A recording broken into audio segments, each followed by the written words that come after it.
Au nom du Père Yod-Hé-Vavé, du Fils Yeshua HaMashiach, du Saint-Esprit Rakodesh. C'est un plaisir d'être avec vous ce matin pour vous raconter une vision que j'ai eue hier soir. Ma vision d'hier soir d'un corbeau, il était aux environs de 5 heures du matin pendant que j'étais assis en compagnie de quelques amis.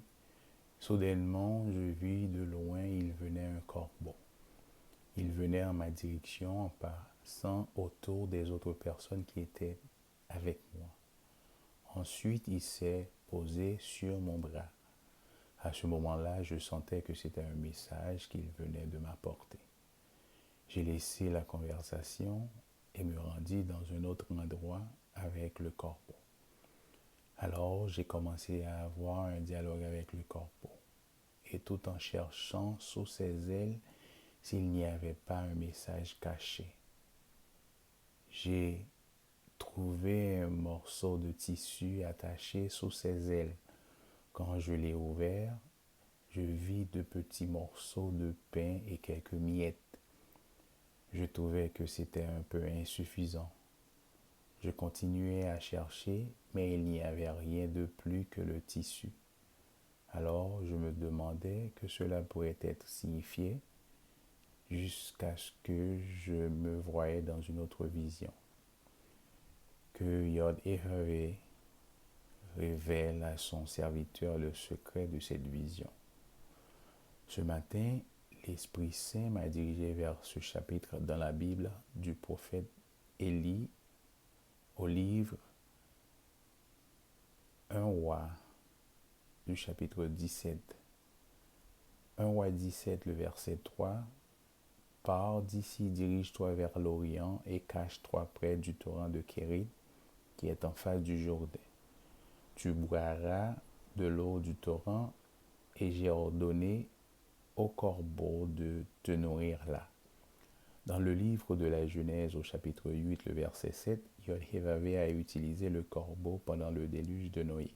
Il lâcha le corbeau qui sortit partant et revenant jusqu'à ce que les eaux eussent séché sur la face du sol.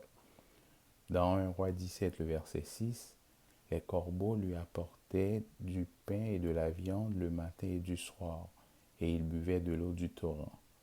Au verset 7, mais au bout de certain temps, le torrent fut séché, car il n'était point tombé la pluie dans le pays. Le prophète Élie alla chez la femme veuve comme le Seigneur l'avait ordonné. La veuve avait seulement une poignée de farine et un peu d'huile dans une cruche pour elle et son fils. Après qu'ils auront fini de manger, ils mourront puisqu'ils n'auraient pas d'autre chose à manger. Le Jourdain en hébreu est Yarad, qui signifie la rivière de la peine, du jugement. Fleuve du Moyen-Orient qui s'écoule sur 360 km du mont de Hermont à la mer Morte où l'altitude est de 421 mètres sous le niveau des océans.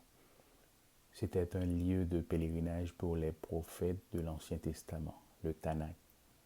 C'est l'une des limites de la terre promise aux Hébreux menée par Moïse. C'est en ce lieu que Yeshua a été baptisé par Jean le Baptiste.